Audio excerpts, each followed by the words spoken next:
Yo, so today I got a great question from one of my King Transformation students. We were speaking earlier this week, and he was explaining to me how he's got a great job, a great career. He's making good money. He's uniquely qualified for the work that he does. He's been studying a long time, but he's starting to have second guesses about his path in life. He's been seeing how some other people are making money online and that maybe he should give up everything he's built up until this point in order to pursue an internet-based business, right?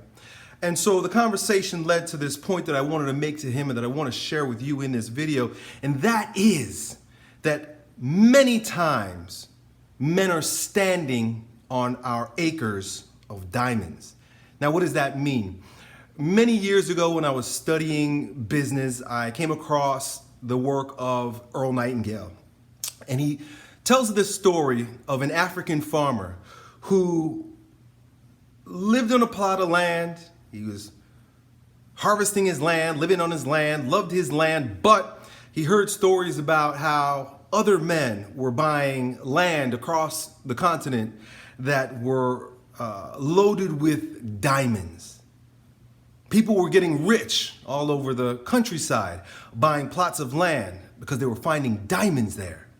And so this man who had his place decided that he's going to sell his land, he's going to sell his farm in order to pursue this dream of finding diamonds elsewhere.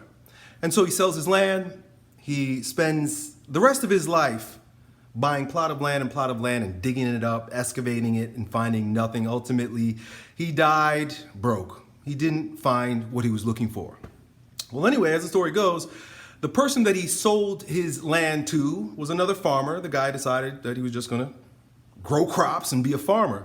Well, one day his friend comes over and he's walking by the river and he picks up this big rock, this big, strange looking rock, and he says, "Hey, buddy, do you know what this rock is?" And the guy that owned land, he said, "No, but when I bought this land, I found a bunch of them. I thought they were pretty cool, and I just put them up on my mantle. Let me show you."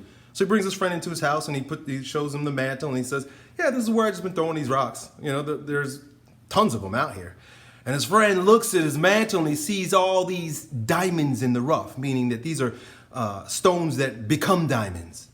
And he says, "Take me to where all the other ones are." He takes him out to the back of the field and he shows him, "Look, dude, there's these weird rocks." His friend tells him, "These rocks are diamonds, dude."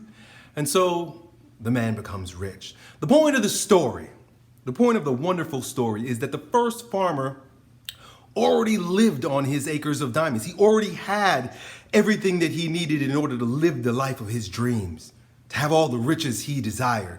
But because he was too busy looking at what other people were doing, listening to what was happening in the countryside, looking outside of his acre, he missed the boat. And I think this happens with us a lot. My young friend, he's in his 20s, he's just getting the ball rolling, and so there's a lot of opportunities there. But I think what happens is we forget that where we stand, what we've got, where we are, is usually where our kingdom is. Usually our acres of diamonds, our path in life, our purpose, and our riches are right under our feet, but we don't know it. And we think oftentimes that we got to go do something extravagant, something extra, something big and grandiose in order to achieve our goals, when the fact is all we got to do is look at our feet. There's a really good saying by Robert Moore, the author of King, Warrior, Magician, Lover, where he goes on to explain how wherever the king is, order ensues.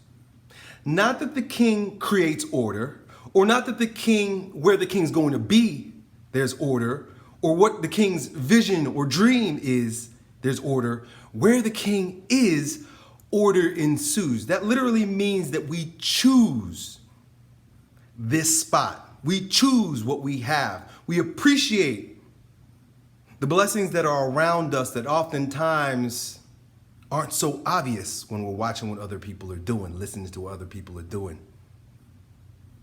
So my invitation to my young friend, which was mind-blowing to him, he's like, "I never really considered that," was to become a master at his craft. Keep studying what he's studying. Keep doing what he's doing. Keep dominating the path that's under his feet rather than throwing it all away and trying to chase some dream. If you guys are anything like me and have made this mistake in the past, come back to where you originally started.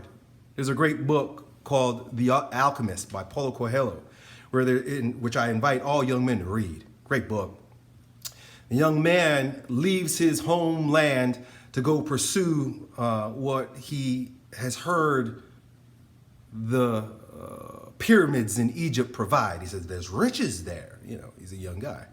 There's riches there, I'm gonna go. And he goes on this long journey, wonderful journey, bumps and bruises, but ultimately the story comes full circle and he ends up right where he began, realizing that this is where my gift has been the entire time.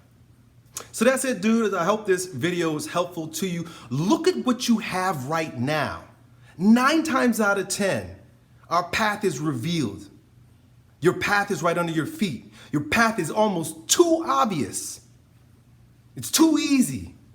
It's too imminent for us to recognize. And so we become distracted and chase other acres that end up fruitless. While what we already have, we throw away. Done.